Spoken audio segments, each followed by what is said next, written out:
UFC 285, Jon Jones versus Ciryl Gane, the return of Jon Jones. Welcome to another UFC prediction and analysis video presented by yours truly here at Boxing MMA Picks.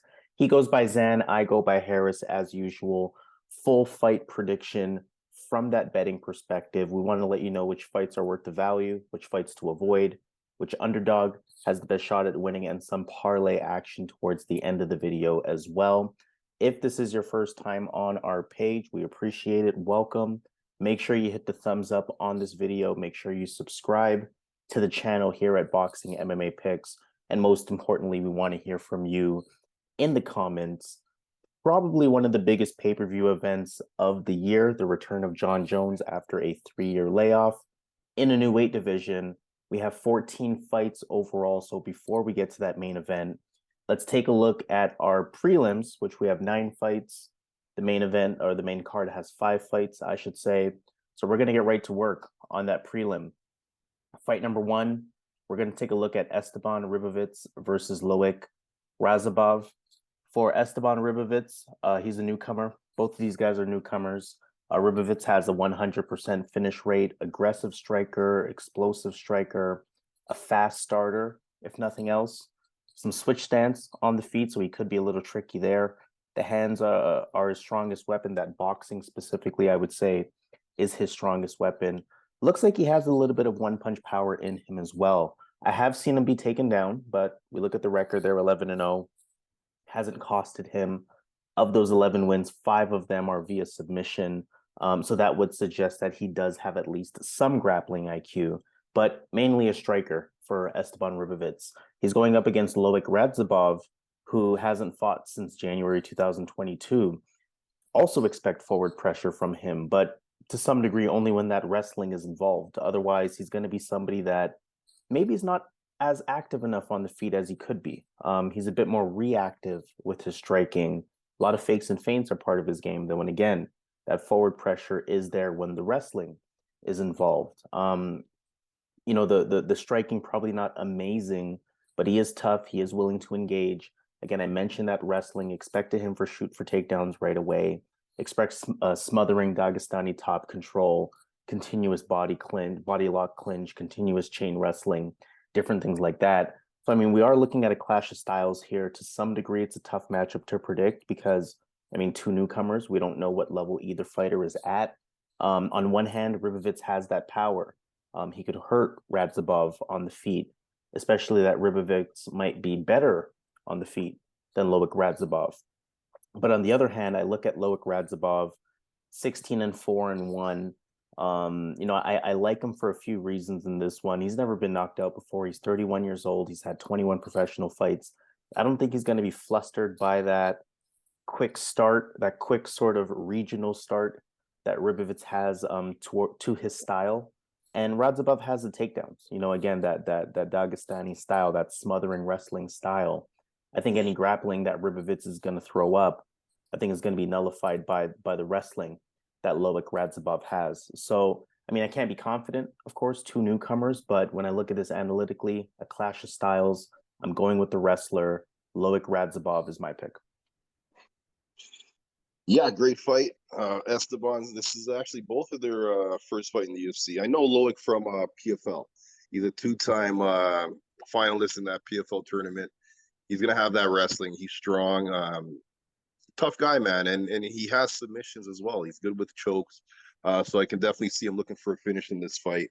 Esteban on the Contender Series, he shows that he wants to stand up with you. He wants to strike. He has a really quick 1-2. He has a good jab that he throws out all fight. And yeah, he wants to keep this fight on the feet. However, looking at the guys Esteban's fighting, though, it's really low level. And the 2 guys on his record that have really good records. I've seen a 21-6, a 17-6 prior to the Contender Series. Those 2 guys, they're can crushers. Their wins are off of like 0-3 fighters, 1-5, 2-4. So they padded their record. And whenever they fought someone good, they lost. So I'm not really liking the competition on the Esteban side. As we know, Loik, he did that season format in PFL. He's fought plenty of good guys. and he's looked pretty well. He's went to the finals twice. And he's going to have that wrestling advantage, which I think he's going to utilize in this fight.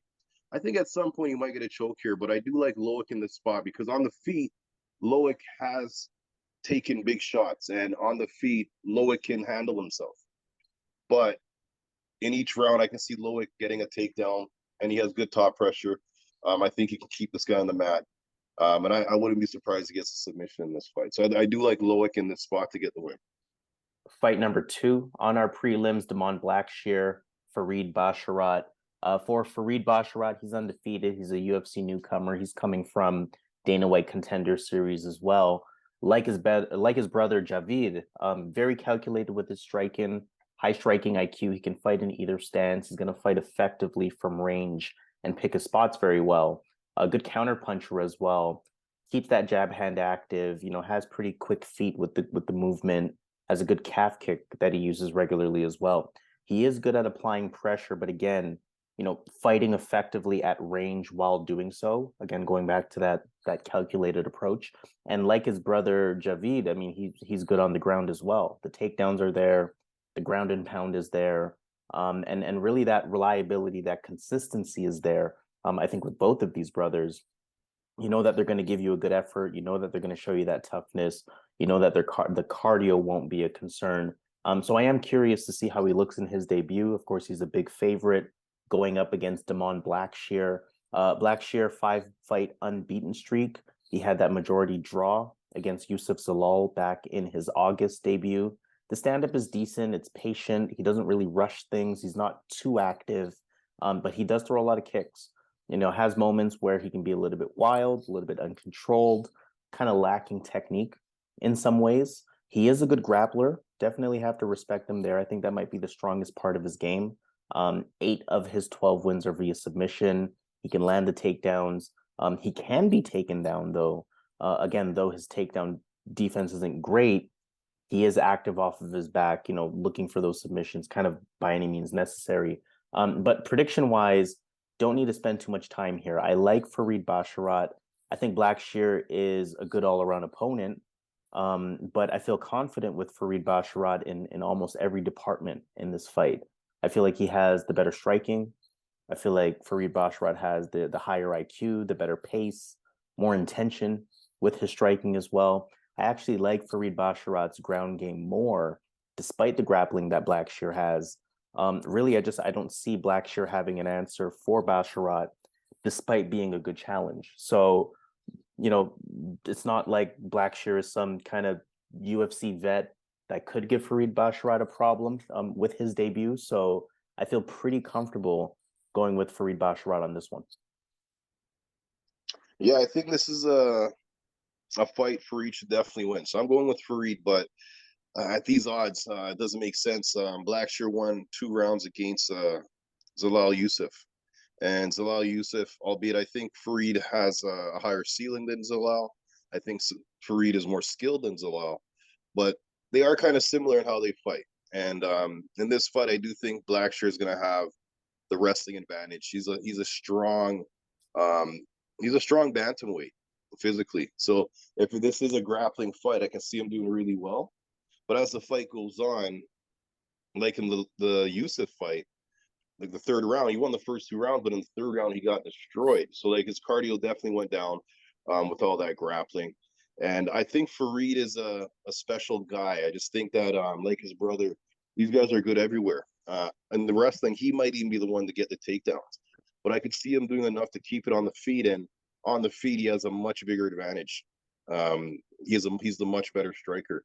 So I do like Farid here to get this done, but at these odds, no way, because Damon can go out here and win the first 2 rounds with his grappling, tire in the 3rd round, and come out with a win by decision. But I don't think that's going to happen, but it is possible. But I'm going to go with Farid Basharat, showcasing his skills here. 3rd fight of our prelims, Jessica Penne versus Tabatha Ricci. Women's strawweight fight here. Jessica Penne lost to Emily Ducote back in July. She's 40 years old at this point. Pretty long, uses her reach advantage. Improved striking. It is a little bit more fluid. The combinations are a bit better. They are a bit quicker. Muay Thai type of style. I would still consider her average or her stand up to be maybe average at best.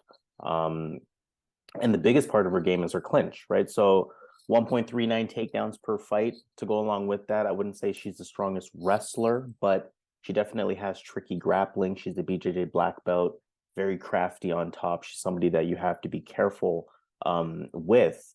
Tabatha Ricci, on the other hand, is on a 2-fight winning streak after beating Polyana Viana back in May.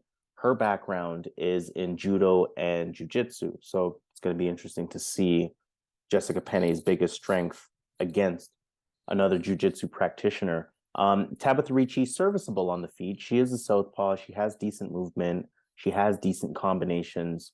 Her strength on the feet comes from her pace, her aggression, not afraid to engage, not afraid to create the offense that does look good in the eyes of the judges. But her overall strength is in her ground game as well. She is a grappler. You know, she can also land that takedown. I feel like she's the better wrestler in this situation. And, you know, she has that pressure on the feet to allow herself to even be able to attempt the takedowns. She does have good, smart positional top control as well. And I mean, of course, with the grappling means that the submissions are there as well. Again, I'll keep this one short too. Jessica Penne to me just doesn't really offer much in terms of a game plan. I think at this point in her career, I just don't think that she can hang with these younger fighters. You know, these younger fighters who are, you know, well versed all around, who have multiple skill sets to them. I think Ricci's aggressiveness, I think Tabatha Ricci's explosiveness, her cardio, and maybe even her grappling. I think these could all be problems for Jessica Penne. I just don't see how Jessica Penne wins this. So I like Tabatha Ricci to get it done. Again, you know, another confident pick here. Yeah, I'll be honest, man. I've never been impressed with Jessica Penne, and Tabatha Ricci is like a little pit bull. She has that judo, that jujitsu. She's gonna be able to get it to the mat, stay out of the danger coming from Jessica Penne. And Tabatha Ricci just beat Polyana Viana, a similar fighter to Penne. Actually, Viana, I'd actually say, is a level up with the grappling point, and also a bit better striker. But in that fight, she was able to get it to the mat, stay out of trouble, and do it over 3 rounds. So I see her doing the same to Penne. I don't see Penne being a big threat to Tabatha when Tabatha takes her down and is on top of her. It's going to be a boring fight, but if you're betting on Tabatha, it's going to be exciting because I expect her just to take her down each round and stay out of danger and win this fight with control. So Tabatha Ricci, she definitely gets this one done. Fourth fight of our prelims, Mana Martinez versus Cameron Saaiman. Mana Martinez had that split decision win over Brandon Davis back in October. That was a close fight. He is introduced as a karate practitioner, thus quick on the feet, decent movement. He is a southpaw, some switch stance involved as well. A lot of fakes and feints included in his attack. And he's pretty dynamic as a striker. I do like his combinations. You know, he leads with the kicks pretty often, unsurprisingly, again, with that karate background. Gotta respect his power. Actually, most of his wins are via KO, TKO, 8 out of 10. And in terms of anything with respect to takedowns, we see the takedown numbers there at almost 1 per fight. To quantify that, in 4 UFC fights, he's landed 3 takedowns. So he can land it here and there, but I'm not really expecting that to be an active part of his game. I think his strength is in his striking. Another thing to point out with Mana Martinez, poor takedown defense, which may be relevant in this fight, maybe not. Going up against Cameron Saaiman, he was successful in his December debut. He had a 3rd round TKO over Stephen Kozlow to remain undefeated.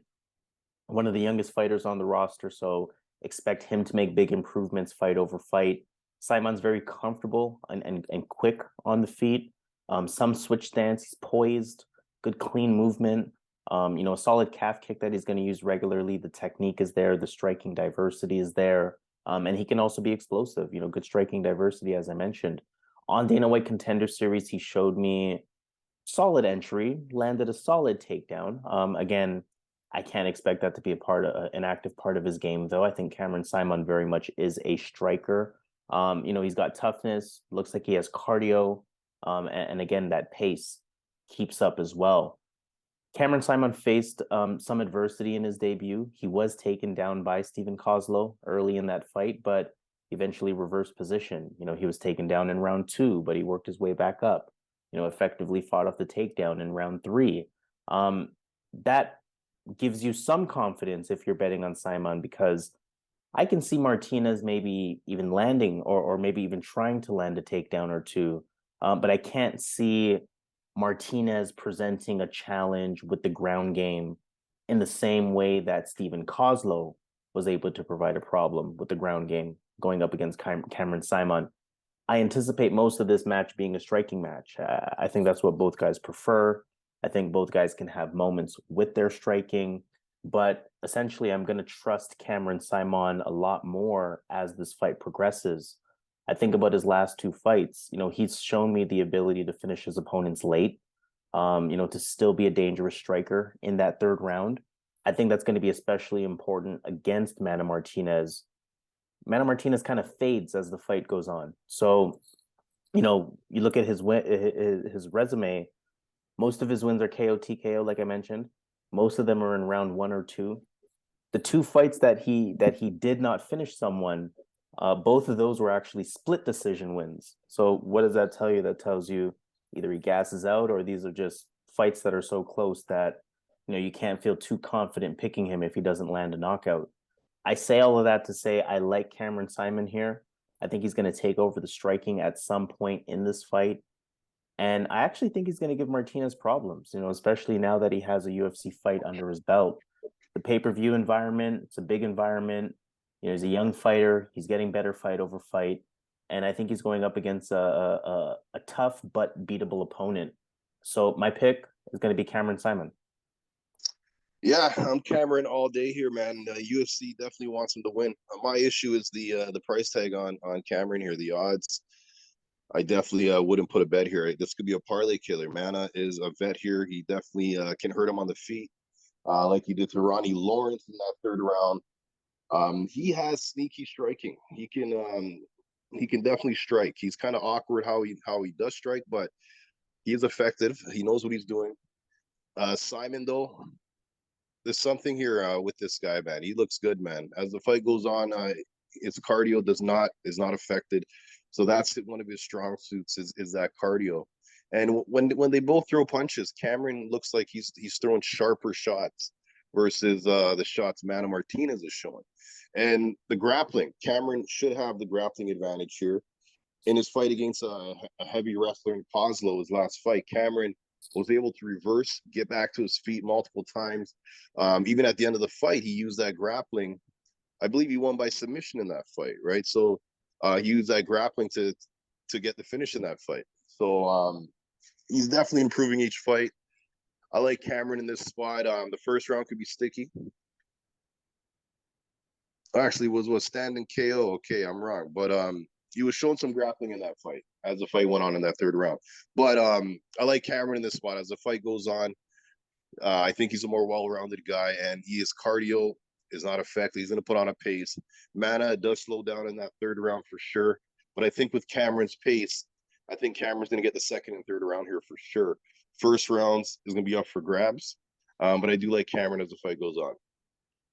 Fight number 5, let's look at Ian Machado Garry versus Kenan Song. Ian Garry, 3-0 in the UFC now. He had that unanimous decision win over Gabe Green back in July. Very quick hands, good movement. He has that good long jab. He has the good kicks. He has great striking speed and accuracy, good technique as well.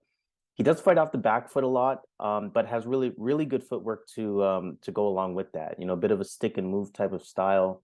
That's going to make him a really good counterpuncher. The combinations are really sharp. The striking IQ is there. The timing is there. And, he's shown me that he can handle pressure fighters with that outside movement. It's not an outside movement to his detriment. It's an outside movement intentionally from him where he's been able to be very effective. He has good takedown defense, very much a striker, but in terms of being prepared to keep fights on the feet, he has shown that good takedown defense to that point.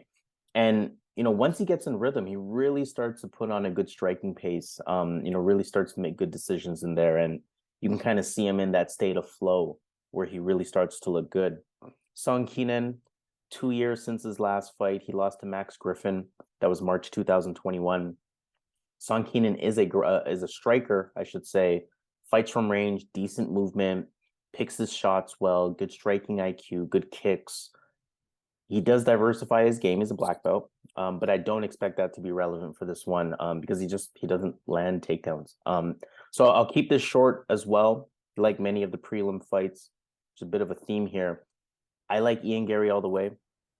Younger, faster, more powerful, taller, longer reach, and essentially he can do everything that Song Kenan can do, but with sharper technique. I'm looking for Song Kenan to have ring rust after 2 years. I'm looking for Ian Garry to potentially get the finish in this fight. And I say that especially because we look at Song Kenan's record, 18-6. Half of those 6 losses have been via KO TKO. Might be a little chinny, might have some cardio issues. Not sure what it is with Song Kenan, but he's been finished often. And Ian Garry has that power to be able to do that.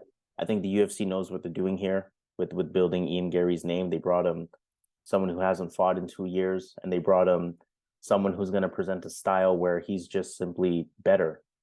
So I like Ian Garry here to get it done. Minus 700 is wild, but he should have no problem. Yeah, this fight, I think Kenan Song, I think the UFC has passed him, man. I think he did well in PFL or Bellator. I just think the UFC has passed him. The guys he's beaten, Kalen Potter, Derek Krantz, Hector Aldana, Bobby Nash, not a single one are still in the UFC. The guys he's lost against, Alex Morono, Max Griffin, still are. So he's not looking good, man. In this fight, I think he's brought here to lose. Ian Garry is skilled. I believe in this guy. I think he's just gonna play it safe, move around, showcase his striking. At some point, I can see him he's gonna get a finish in this fight. He's definitely gonna get a finish in this fight. He's looking for a performance bonus.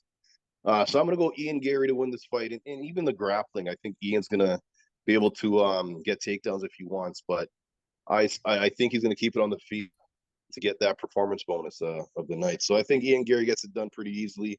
I think it's a parlay piece. I don't see how he loses this layup from the UFC. Fight number 6 of our prelims in that case, we're looking at Julian Marquez versus Marc-André Barriault.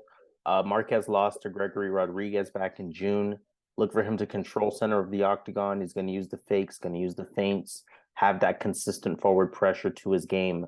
Very heavy hands. He likes to engage. He's only ever going to keep the fight standing, though. 0 takedowns landed in 6 UFC fights, so do not expect that layer from him.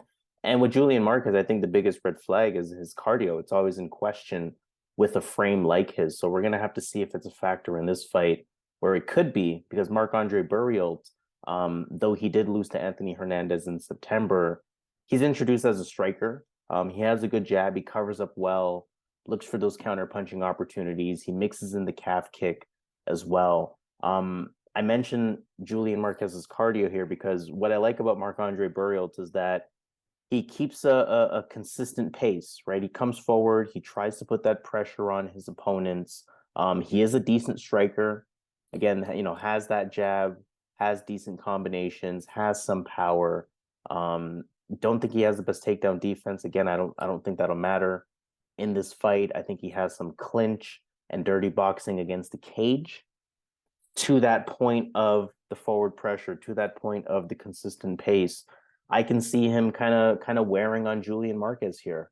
First of all, I do want to say both of these guys are unreliable. So I want to start there. Can't feel confident on either side. I don't feel comfortable calling the dog on this. I don't feel comfortable going with the favorite on this one.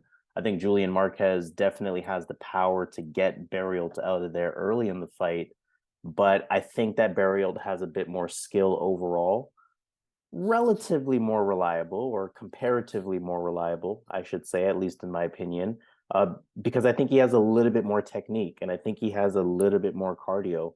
And again, I think that dirty boxing style that Barriault can present, I think it can wear on Julian Marquez.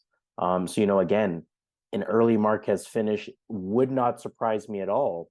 But I'm going to trust Barriault's style to negate that power threat and put Marquez on the back foot and essentially wear him out. So, a closer round one, maybe most of that or maybe half of that second round being close. But I see Marquez gassing out after that and Barriault kind of outpointing his way to a victory. Close fight, can't feel confident on either side. Definitely staying away from this one from a betting perspective, but from a pick perspective, I'm going to go with Marc-André Barriault. Yeah, this is definitely one of the tougher fights of the card. I was going back and forth on this because when you look at Marc-André Barriault, he's that tough hockey player type style, man. He wants to hold you against the cage, dirty box, really good uppercuts, and he's really strong. This guy can really get you against that cage, and it's really hard to get away from that. And he just keeps throwing shots, elbows, knees, uppercuts, dirty box, and that's what he wants to do here. He's gonna want to hold Marquez against the cage and put on that pace, because as we know, Marquez has shown that he slows down in some of his fights. But when watching his fights, when there's some grappling involved, I've noticed that Marquez slows down. Like he really has issues with the cardio around the halfway mark in the third round if he gets there. So I do think you can get 2 good rounds out of Julian Marquez in a fight like this, where Marc-André Barriault can go for takedowns because Marquez has been taken down multiple times. Maki Patola was able to get some takedowns on him. If people go for takedowns, they usually get it against this guy, right? So if Marc-André wants to go that route, he can definitely do it, but he has to be careful because Julian has really good chokes, really good guillotines, really good Kimura. So even if you get him down, Marquez is really good at getting back to his feet because he's a big guy, Marquez. Like he's really big as far as how he's built. That might be why he might have some cardio issues in that third round. But he's a strong guy, and if Barriault's going to want to go in there and just clinch this guy to victory, I think he's going to have a bit of an issue with the strength of Marquez. Marquez might be able to just power out of some of these situations. And I just think that Marquez is a tougher opponent than the guys in the UFC that Marc-André Barriault has beat, like Dalcha or Jordan Wright. I think Marquez is the more dangerous guy. And when I look at Barriault and Marquez, I tend to think that Marquez has more of an ability to end the fight. I think he's the better striker. I think he's going to throw the better shots. I'm worried about Barriault's cardio. I'm worried about Barriault's pace, but I'm going to go with I think he's the underdog. I'm going to go with Julian Marquez because I just believe if they're going to strike it out, I think at some point Marquez, he looks for the finish more than Barriault. Barriault's ready to go 3 rounds, which is a good trait to have. But if you give Marquez a neck, or if you give him a chance to throw that shot, he's coming off a knockout. I think he wants to get that one back. So I'm going to go with Julian Marquez to get back in the win column here. Julian Marquez is in fact the underdog on that one at plus 125. Let's move on to fight number 7. We have Viviane Araujo versus Amanda Ribas. Brazilian showdown here. Araujo had a unanimous decision loss to the now title challenger Alexa Grasso. That was back in October. Very dangerous on the feet early in the fight. She's explosive. She has a lot of power. She has good combinations, good footwork, good fluid movement, good in and out movement as well. The jab is regular. The counter punching is good. The consistent forward pressure is there as well. She can land takedowns, almost 2 per fight, almost 50% accuracy, high-level grappler with good top control, and she's physically strong. I basically said she checked all the boxes. I think her drawback is that she does slow down as the fight progresses. She managed her cardio much better in her last fight, especially for it being a 5-round fight. So I think that's going to help her a lot in this situation, in this 3-round fight, but still something to watch out for, as it's something that has plagued her in the past. Amanda Ribas, on the other hand, split decision loss to Caitlin Chookagian back in May. She's introduced as a judo practitioner, judo black belt, uses it in the UFC definitely. She has a Muay Thai type of style in her stand-up, good output, good activity, a lot of movement. a good tight clinch. She can land takedowns as well, just over 2 takedowns per fight. Again, almost 50%, very similar numbers to Viviane Araujo here. Good positioning when she's on top. Good technical BJJ as well. She can definitely find those submissions. She is someone that you're going to have to be sharp against at all times. Very close fight. I think there is reason to like both fighters here. For Ribas, you look at that high activity, that output, that draining top control that she has. These can be problems for Araujo, and really wear on her to make the fight frustrating for her. Araujo, on the other hand, better striker, at least technically. Araujo, to me, also a good counter puncher, big power threat. I can see her power, I can see her technique, I can see her timing, especially being very dangerous for Amanda Ribas, especially early in the fight, and especially with the way that Ribas gives you that high output, that high movement. She can catch herself, right? She can catch herself slipping here. I think about Amanda Ribas's last fight. Of course, Katlyn Chookagian, very different type of opponent, but Ribas did a great job at implementing her style early in the fight. But afterward, she couldn't really continue it on. She was being outstruck afterward as well. Though Ribas has higher output, I don't think she can really implement her style throughout the fight. And I can actually see a similar outcome as that Chookagian fight. I think Araujo is better on the feet. We know Ribas is a high-level grappler, but so is Araujo. And I think Araujo's last fight was very important for her cardio in preparation for this fight, again, with this one being a 3-rounder. So I can potentially see Araujo hurting Ribas early, or I can see Araujo pulling away with this fight in the later rounds because of her cleaner striking. I think she's actually a good underdog pick here. This fight is pretty much a pick'em. Araujo is the slight underdog, but I think Araujo is the better fighter. So Araujo is going to be my pick on this one. Yeah, I'm with you, man. This is a tough fight, but I like Araujo in this spot. I think stylistically for Ribas, this is a bad fight stylistically because Ribas wants to get it to the mat, but Araujo has good takedown defense. She's strong. She's gonna be physically strong and hard to take down unless her cardio goes out. So the only issue in this fight, if you're on the Araujo side, is that cardio. We asked Araujo if you can just hold it up for 2 rounds. It should be an easy 2 rounds for her because on the feet, she's the better striker. She has really good footwork, moves around, really good power, really good counters. And Ribas is kind of elementary in the striking. And you look at who they've beaten in the UFC. Let's start with Araujo. She's beaten Andrea Lee, Roxanne Metaferi, Montella De La Rosa, Alexis Davis, Talita Bernardo. Okay, so now when you look at who Ribas has beaten in the UFC, albeit she only lost to Marina and Caitlin, but she's beat Verna Jandiroba, a fighter that can't strike at all, and obviously the jiu-jitsu cancels out. She beat Paige Van Zandt, Randa Marcos. So it's not really that, like, she hasn't really beaten much to show me that she is that good. And I think that at some point, Araujo's going to hit her hard. Just like that Marina fight. When Marina threw that heavy shot, the fight completely changed. I remember I think that was the fight where the referees stopped it or half stopped it, and then Marina had to continue. Like the fight was, Marina thought it was over. She walked away, and then it wasn't over, and then she went back in and just finished her off. Like after she got that first strike, it was over from there. She couldn't recover. And that's a big thing when you're fighting heavy-handed Viviane Araujo. I think Viviane gets back in the win column here. It can go the other way, though. Ribas definitely has a path through with that grappling, with that cardio. If Ribas wins the first round, you got to think she's going to win the fight. She's going to at least get the third because Araujo's going to slow down. But I don't think that's going to happen. I think Araujo's going to get the first 2 rounds, maybe 3. I think her cardio is going to be okay for this fight. And I think she gets the win here. Fight number 8 of our prelims. Let's look at Derek Brunson versus Dricus du Plessis.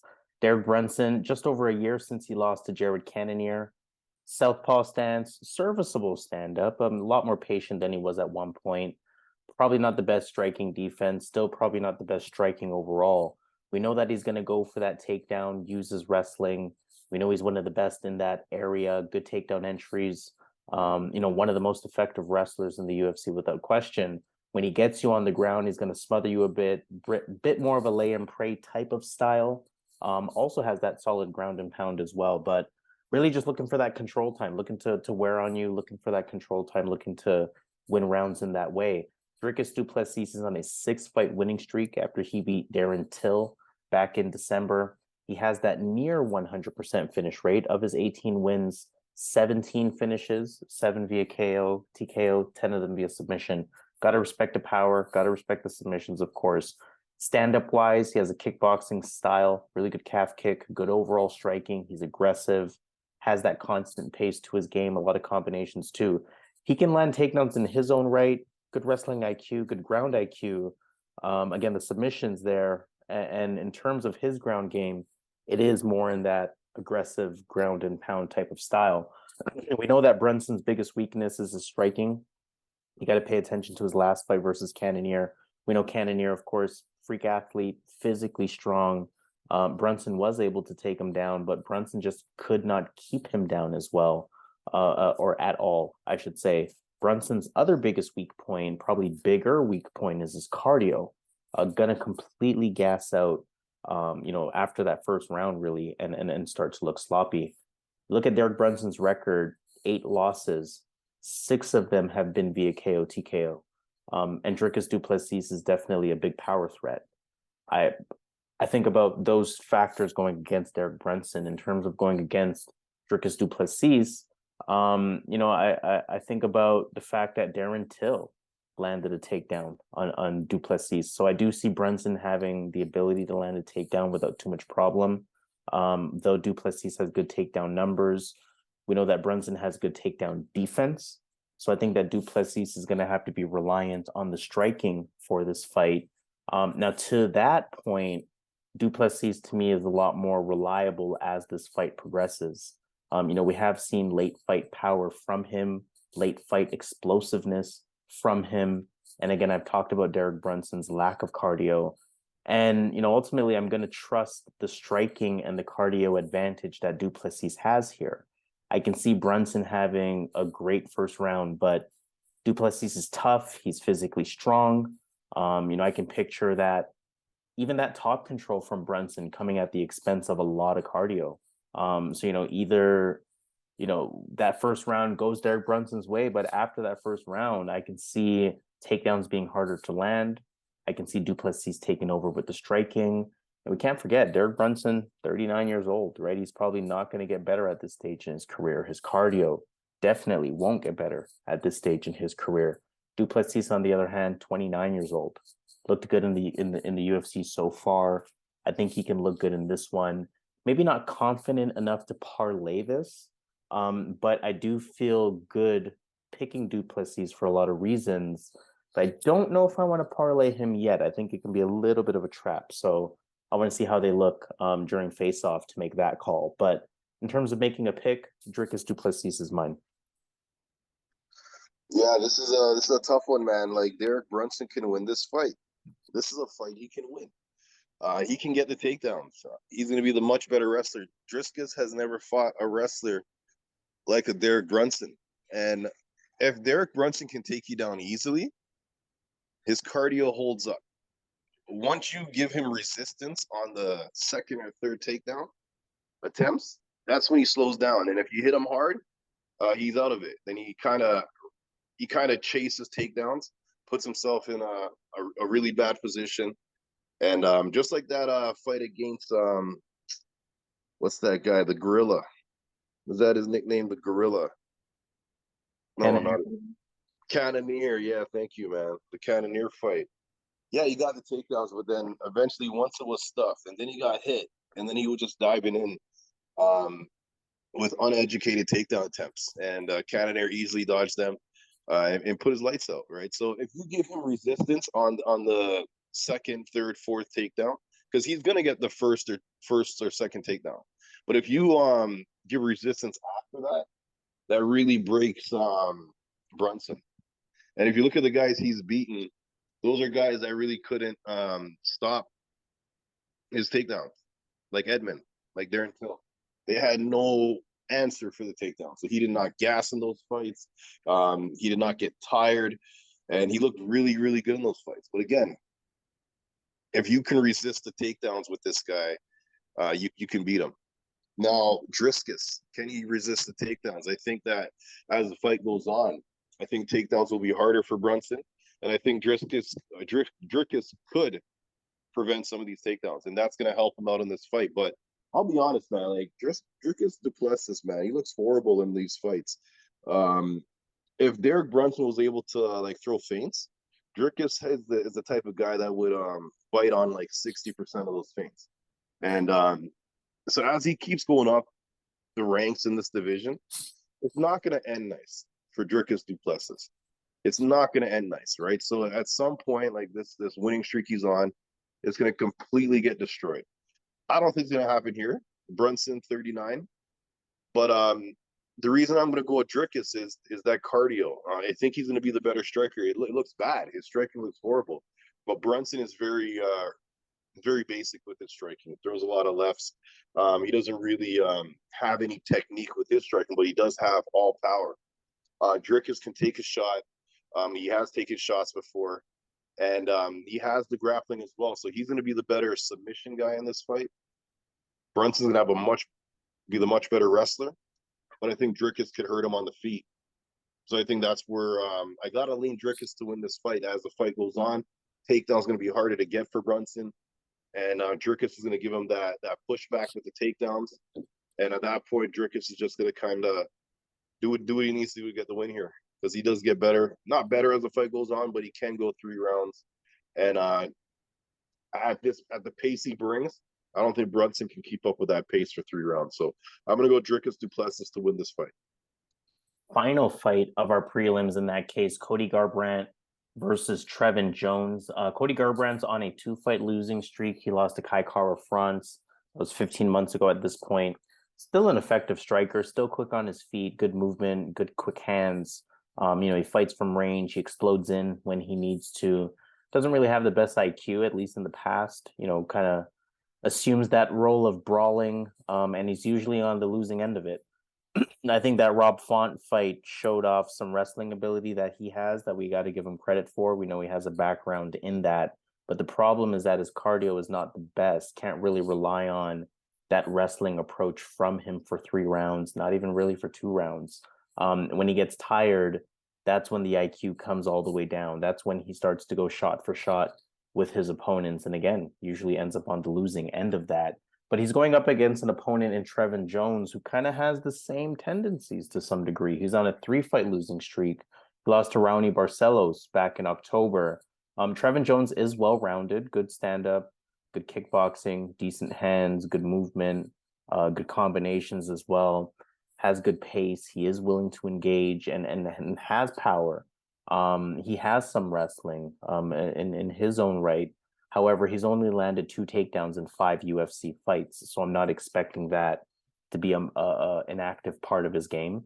And a number of his losses, as well as even some of his wins, are split decisions on either side. So expect him to be in a close fight, no matter what, win, lose, or draw.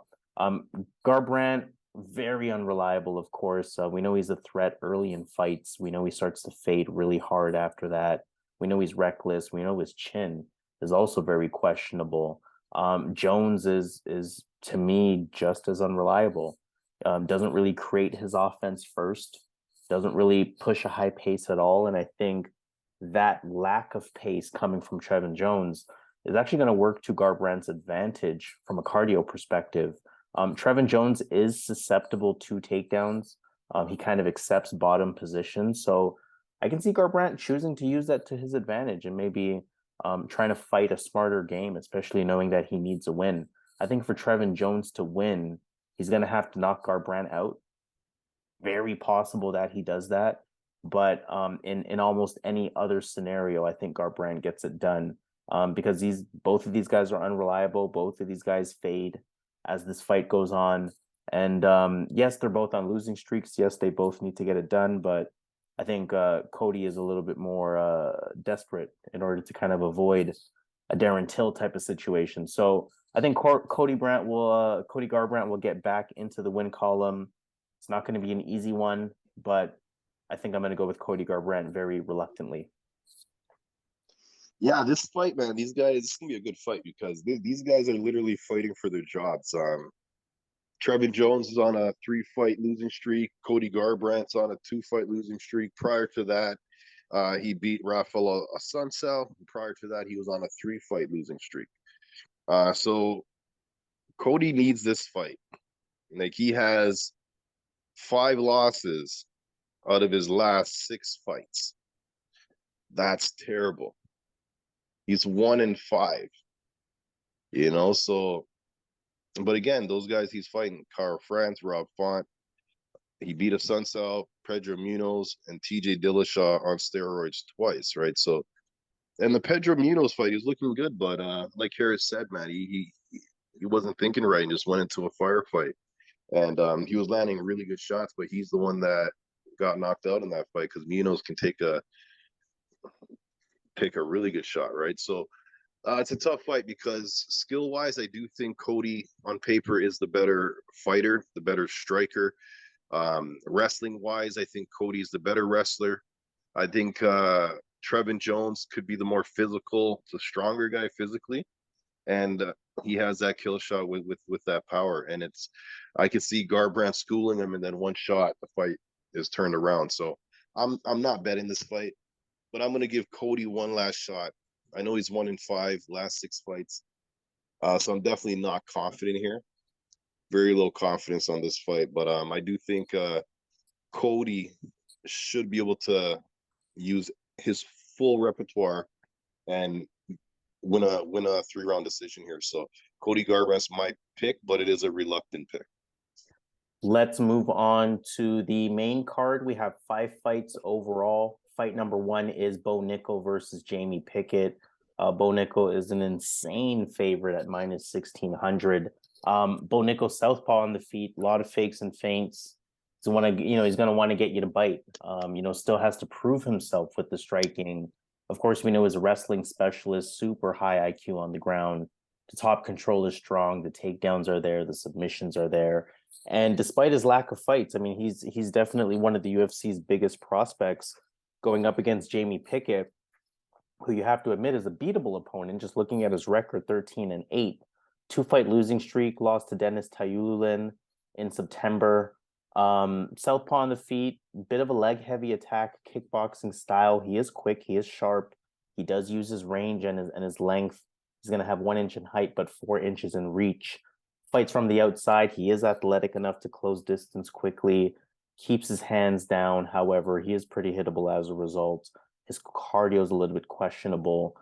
He can land some takedowns in his own right, but just 65% takedown defense, which will be super accurate, super relevant here. I don't really anticipate Bo Nickal having much problem just because Pickett really isn't a huge threat on the feet. Nickal isn't clueless on the feet, but I will be interested to see what he looks like with his striking, maybe even try to prove something on the feet. We know that Pickett has wrestling, but again, Bo Nickal should be able to out wrestle him without a problem. An early finish would not surprise me here. Bo Nickal, first few seconds, getting him down right away, getting the back, choking him out. Would not be surprised at that at all. Does Jamie Pickett present a challenge? Maybe not. If he does, then Bo Nickal just isn't the guy that the UFC thinks he is. So I'll go with Bo Nickal to get it done. I will not parlay this on anything. It's just not worth it.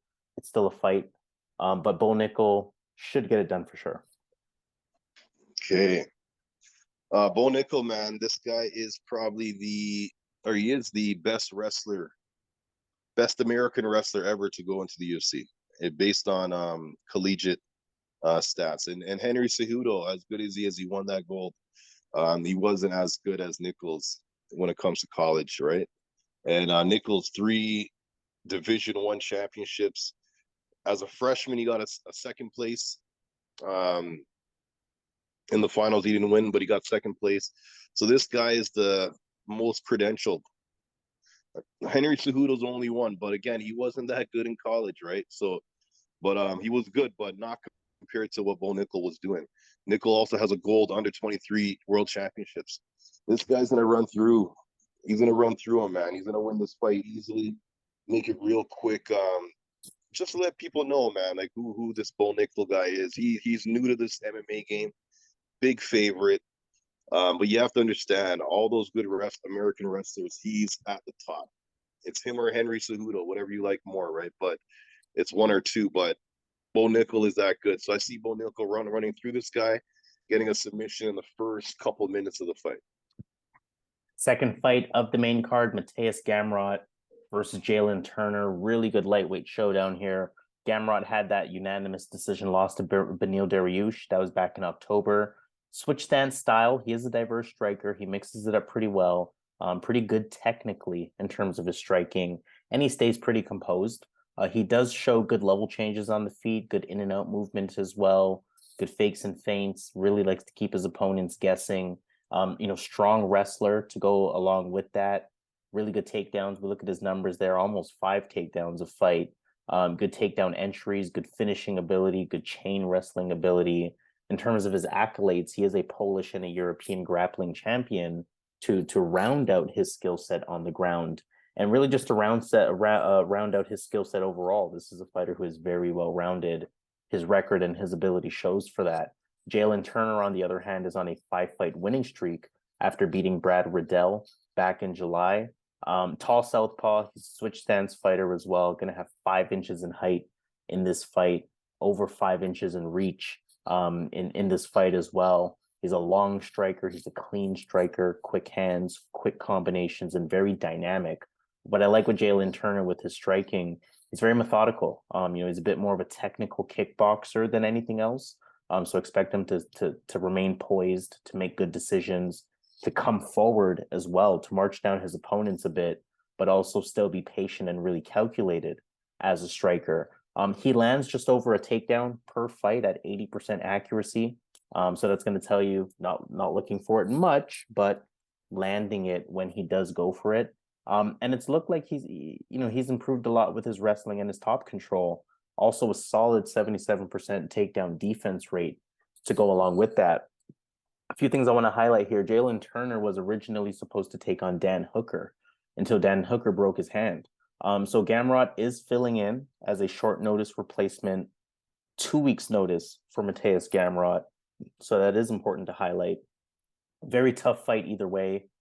Tougher fight if Mateusz Gamrot had a full training camp.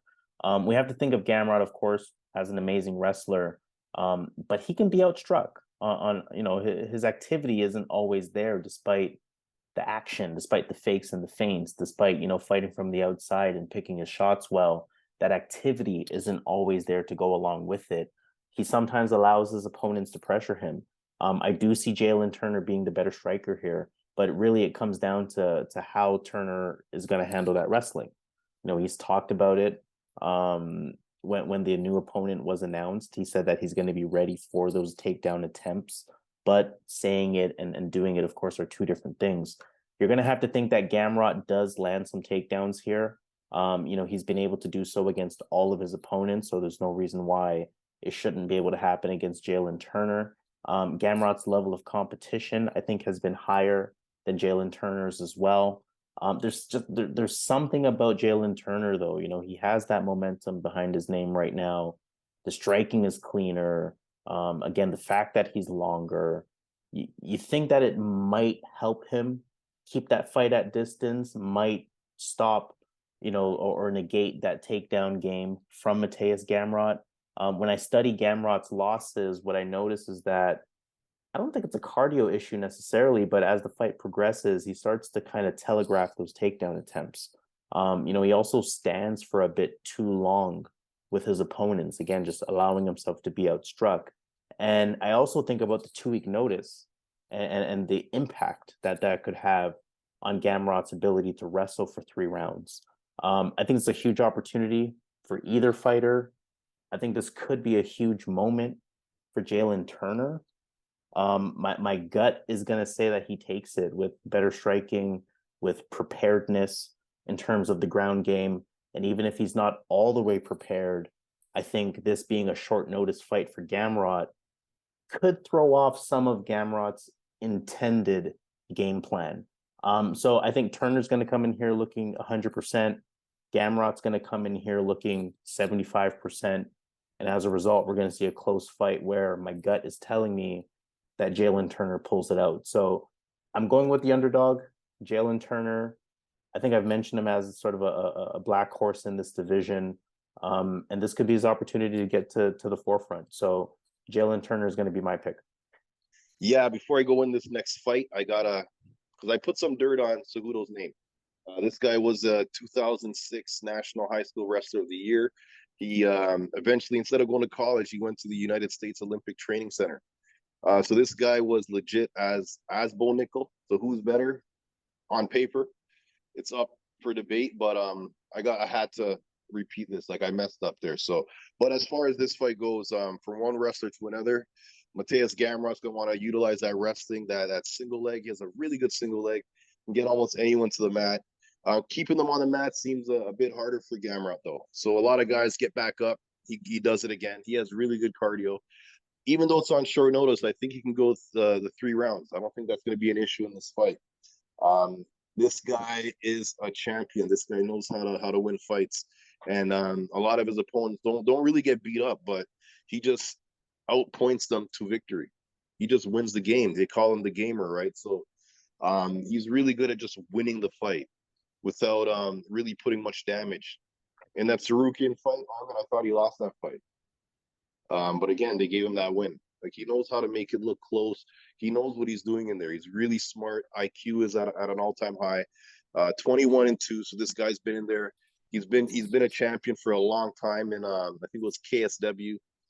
So this guy definitely is a veteran in the game. Jalen Turner though is improving each fight. He has really good grappling. He's going to be the better striker here by far. He's going to be able to hurt Gamrot on the feet. I think Jalen is going to be able to win this fight as well, man. I just think that he's coming into his own. He's getting better. He's going to be the much bigger guy come fight night. He's going to have a 4 or 5 inch reach advantage in this fight. I'm sorry, height advantage in this fight. 7 inch reach advantage in this fight. The fight against Malarkey. I know Gamrot's a better wrestler, but Malarkey is trying to get to the mat. Jalen did what he needed to do, and I think he can do the same thing here, albeit Gamrot's a better wrestler. I just think Jalen's improving a lot between fights, and I think at some point he's going to hurt this guy Gamrot striking and get a finish here, because I'm not that high on Gamrot, to be honest. As good as he is, he outpoints these guys. I'm not that high, man. That fight against Beneil, albeit Beneil's top 5 in the division, top 3, Gamrot was supposed to take him down, was supposed to do some things in that fight. He had some advantages, and he couldn't exploit any of them. I think Jalen's going to win the fight here. So I'm going to go Jalen Turner to pull off the upset. Third fight of our main card. Let's look at Geoff Neal versus Shavkat Rakhmonov. Geoff Neal, very confident in his ability on the feet. Decent movement around the ring. He mixes it up well. He has a lot of speed in his punches. A lot of fakes and feints, keeps his opponents guessing, and has really good timing. He does have some wrestling. It's going to give him good balance, good takedown defense, 85%. So, not really a one-dimensional fighter, but definitely a fighter that prefers the striking, only a half takedown per fight. So don't expect that ground IQ that he has to equate to offensive wrestling for him. And for Geoff Neal, he has good power, but his power comes more so from his accuracy, from his speed, from his natural power, as opposed to sort of touch of death type of power. Shavkat Rakhmonov, on the other hand, undefeated, 16-0, 4-0 in the UFC now at this point. He beat Neil Magny most recently. Good on the feet, good distance control, good active head movement, good footwork as well. Has an effective calf kick. He's pretty calculated, pretty relaxed with his striking, but he rounds out his skill set, right? He has a strong clinch, 100% takedown defense, which is important to note, but also a combat sambo background. So that's going to come with good grappling. That's going to come with strong takedown ability. That's going to come with good top control as well. and even a 100% finish rate. So you look at his 4 fights in the UFC, 3 submissions, 1 TKO. I think Shavkat is too much of a problem in this fight. I think Neil has been, an amazing striker his whole career, so I have to give him that respect. Jeff Neal also has great takedown defense, so I do have to respect his ability to potentially keep it standing, where he is just as high level as anyone. But I'm confident with Shavkat. I think that Shavkat will, keep up with the striking, if not being at a similar level. And I think that Rachmanov, just being overall better on the ground, I think he will be able to get Jeff Neal to the ground. And I think that top control is just too good, where he potentially gets a finish. So Shavkat, I think too many problems here for Jeff Neal. Shavkat should get it done. I'm pretty confident in this one. Yeah, if this stays on the feet, man, this is going to be a really exciting fight for the fans. If this does not go to the ground, if these guys throw leather, exciting fight. But in that scenario, Jeff Neal has the advantage. He's the better striker, the better boxer, and he's the better striker, regardless. No matter how you look at it, as good as Shavkat has looked in his fights, Jeff Neal's going to be the better striker come fight night. So I've seen a fight with Shavkat where a fighter literally landed a bomb on this guy. He dropped, almost got finished, got saved by the bell. So Jeff Neal definitely can put this guy down. But I see Shavkat going right to his wrestling, getting him against the cage, taking him down, body lock takedown. Just like Magny was able to get 2 takedowns on Jeff Neal. If Magny can do that, you got to think Shavkat can do the same thing. So I see Shavkat using that wrestling, not entertaining the striking much. It'll be a fun fight if he does, but I think he's got to go the wrestling route and ground out Jeff Neal, get a submission in the spot. So I'm going to go Shavkat to win this fight, get a finish. Co-main event in that case, this one for the women's flyweight title, Valentina Shevchenko versus Alexa Grasso. Shevchenko, dominant champion, 9-fight winning streak. She has outclassed all of her opponents except her last fight. I think that split decision win in her last fight against Taila Santos, she did look a bit more human in that fight. We know her striking is world class. We know that she can land the takedowns when she goes for it. 2.5 per fight, 64% takedown accuracy, good top control. Of course, cardio is not a concern. I don't even need to get too much into it with Valentina. She's the complete package. Alexa Grasso, 4-fight winning streak. She beat Viviane Araujo, who we spoke about on the prelim, in October. She's a boxer, clean, high-level boxing, quick, accurate boxing, good jab, controlled pace, good counter punching, good sharp combinations as well. She has good distance control. She has good striking defense. She does land half a takedown per fight, so it's not an active part of her game. You also want to highlight that she has just 64% takedown defense, though her ability to fight takedowns off is pretty solid. Her guard is pretty solid. She doesn't really take too much damage. It does look like she has pretty good grappling from that perspective, but she is still susceptible to those, right? I have picked Valentina every time we've talked about her. And I do think that I think Zan deserves a huge shout out for acknowledging the threat that Valentina Shevchenko's last opponent, Taila Santos, was. Santos arguably won that fight and showed that Valentina isn't exactly bulletproof. So we do have to keep that in mind. Valentina is getting a little bit older as well. I do think that Taila Santos presents a much different challenge than what I anticipate from Alexa Grasso. Grasso is one of my favorite fighters in the division. I think she's one of the best strikers in the division, but I think she lacks the tools to present a major threat here to Valentina. Again, have to reference that Taila Santos fight because she's been the first person to make Valentina look human really since Amanda Nunes, right? Santos had the physical strength advantage. Santos had the takedowns. Santos had the ground control. Santos was a legitimate submission threat, almost locking in that rear naked choke on Valentina at one point. Grasso just doesn't present those problems, right? So it gives Valentina a lot less to think about. Grasso also doesn't have that one-punch power threat that Taila Santos had. And I think that's going to allow Valentina to take more chances on the feet. if Grasso's boxing style does end up outpointing Valentina's Muay Thai style, then I can see Valentina landing takedowns and winning rounds in that way. Otherwise, Grasso's striking threat, it may be a good thing for Valentina to see an even higher level of striking out of Valentina.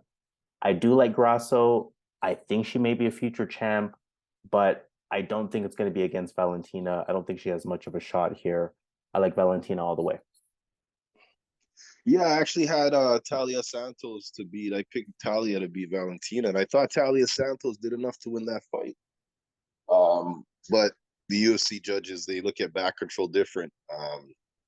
When you look at what Talia did, and then when you look at what Islam did, right? So, but in this fight, I think Grasso has no chance, man. I think this is going to be a fight where Shevchenko is better everywhere and much better in the wrestling. And she's going to do what she wants, right? So it's up to Valentina how she finishes this fight. But I got Valentina winning this by a landslide.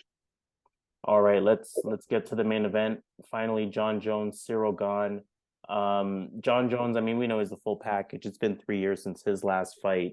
It's going to be interesting to see what he looks like at heavyweight, how that speed will translate, how the wrestling will translate. We know that at light heavyweight, he had a size advantage over a lot of opponents. It's not going to be the case here. And will he be able to take heavyweight power? I think those are some of the key themes that you want to look at for this one. We know Ciryl Gane, light on the feet, bouncy style, master striker, really good jab, a good counter puncher as well, a patient striker. Really what concerns me with Ciryl Gane is that he's admitted to not really training seriously until fights are announced. It really makes me wonder about his ability to complete his skill set beyond being an elite striker. Ciryl Gane made Francis Ngannou look like Daniel Cormier with the wrestling, right? It makes you wonder what Jon Jones is going to be able to do with the takedowns. Of course, the allure of this fight essentially comes down to what Jon Jones looks like as a heavyweight. There's been a lot of conversation leading up to this fight as well. From what I'm hearing, Ciryl Gane, he recognizes Jon Jones as the GOAT. He recognizes the wrestling advantages that Jon Jones has. He recognizes himself as an elite striker going up against a dynamic striker and a dynamic overall fighter. He says he will be prepared for that wrestling, but again, saying it is one thing, actually doing it is another. On the flip side, Jon Jones just doesn't really give Ciryl Gane that same respect. Jon Jones, he recognizes the striking that Ciryl Gane has, but basically said he's the most incomplete heavyweight in the top 5.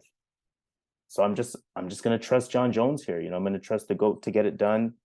I think he's going to be able to exploit Ciryl Gane with a complete MMA game. And yes, Ciryl Gane is a dangerous striker, but Jon Jones is a dangerous MMA fighter. And I think he'll find his way to victory by using complete MMA that Ciryl Gane just won't be ready for. So Jon Jones is my pick. Jon Jones, man. Jon Jones. Listen, this fight's gonna be a tough fight for Jon.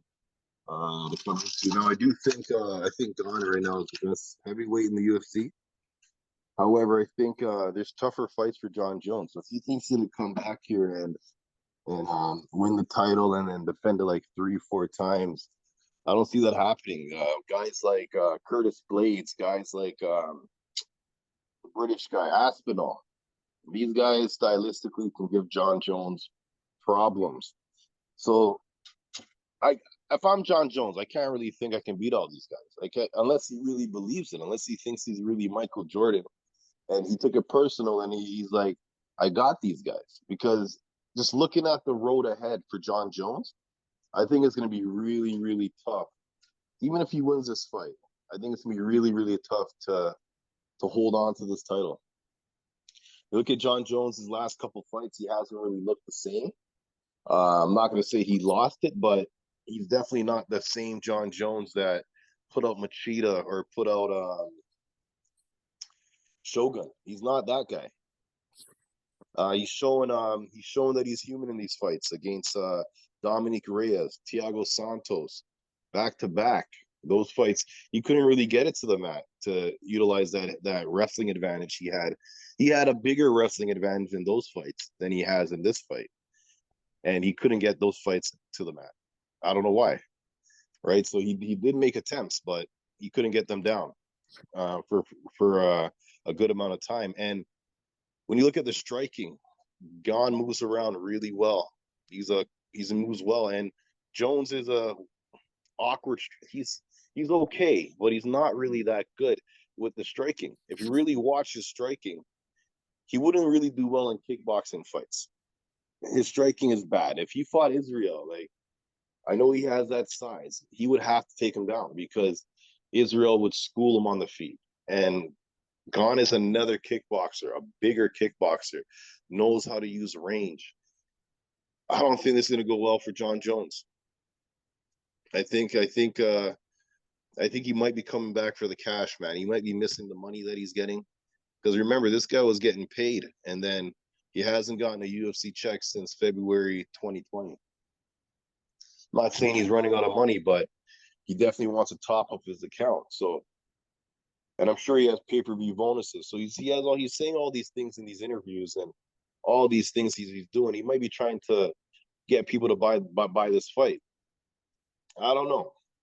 I'm not buying Jon Jones. I don't, because again, I'm basing it off the last we've seen of Jon Jones. 2019 Jon Jones, 2020 Jon Jones is not the same Jon Jones in 2017, 2016. It's not the same guy.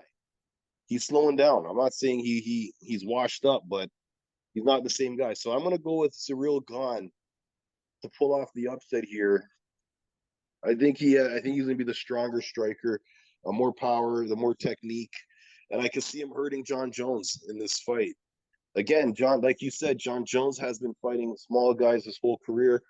The guys that really gave him a problem was guys his size. Gustafsson won Jon Jones. The first fight was really close, was a 48-47 fight for Jon Jones. And then obviously the fight with Dominic Reyes, really close fight, right? When he fought guys his size. Now he's fighting a guy his size, but is also bigger physically. Gustafsson and Reyes were not. This is a different challenge for Jon Jones. I'm going Ciryl Gane. I think he gets it done, and I wouldn't be surprised he knocks out the GOAT, Jon Jones. All right, well, there you have it with the main event, Jon Jones, Ciryl Gane. Let's definitely see what happens in that one. But in the meantime, let's take it to Vegas. Let's see who we are considering from an underdog perspective, and then from a parlay perspective. Of course, starting with underdogs first, I will read those out. So Esteban Ribovics is an underdog. Damon Blackshear, Jessica Penne, Mana Martinez, Song Kenan, Julian Marquez, Viviane Araujo, Derek Brunson, Trevin Jones, Jamie Pickett, Jalen Turner, Jeff Neal, Alexa Grasso, and Ciryl Gane. I'm going with the Viviane Araujo. All right, Viviane Araujo. So I completely agree with that. That's going to be my underdog pick as well. Almost a pick 'em, but Viviane Araujo is the underdog in that one. So we are in agreement there. And in terms of parlay action, where are you taking a look at? Parlay. Okay, I'm gonna do a quick 2-1 here. Quick flip. Ian Garry, Shevchenko, Tabatha Ricci, and Basharat. It's cheeky, but listen, guys, this is it, man. Guys, put some money down or win some money this weekend. But this is the guarantee pick, guarantee locks of the card. All right, so just to read that back, Ian Garry, Valentina Shevchenko, Tabatha Ricci, Farid Basharat, that is going to pay out 2.17. Now that means that a $100 bet will give you a total return of $217. For our bigger bettors, a $250 bet will get you a total return of $544. My parlay is sort of along the same lines. Same lines of thinking, a little bit cheeky, a little bit of the big favorites, but we're really trying to get the win here. Instead, what I'm looking at is I'm looking at a little bit more early card action. So I am going to take out Shevchenko from that. I am going to leave Basharat there. I am going to leave Ricci there, and I'm going to leave Garry on there. But the fight that I'm adding instead of Shevchenko is going to be Cameron Saaiman. all 4 fights within the first 5 of the card itself. So again, that will be Ian Garry, Tabatha Ricci, Farid Basharat, and Cameron Saaiman. Those 4 fights would pay a 2.45. $100 will return a total of $245. For our bigger bettors, $250 will return a total of $613. So a lot of fights to choose from, a lot of big favorites to choose from. Let's definitely see what happens in this UFC 285 pay-per-view event. But let's sign off there. We appreciate you guys watching us. Of course, if you have made it to the end, make sure you subscribe to the channel if this is something that you've tuned into many times, something that has made you money, something that has given you additional insight on your picks. Definitely show that love by subscribing to the channel. If this is your first time watching us, maybe don't hit that subscribe button yet. We want to prove our value to you. And if we do prove our value, then of course you can show that love by subscribing to the channel. Nonetheless, we would appreciate it if you hit the thumbs up on this video. And most importantly, we want to hear from you in the comments. We want to hear who are your picks, what underdogs are you looking at, what parlays are you looking at, what thoughts do you have about our picks, or is there any additional commentary that you're looking for on any one given fight? More than happy to have that conversation in the comments. But let's officially sign off on that note. This has been UFC 285, Jon Jones versus Ciryl Gane, your full card prediction video presented by yours truly here at Boxing MMA Picks. He goes by Zahn, I go by Harris, and in our usual fashion, let's get that money. Let's get the loot.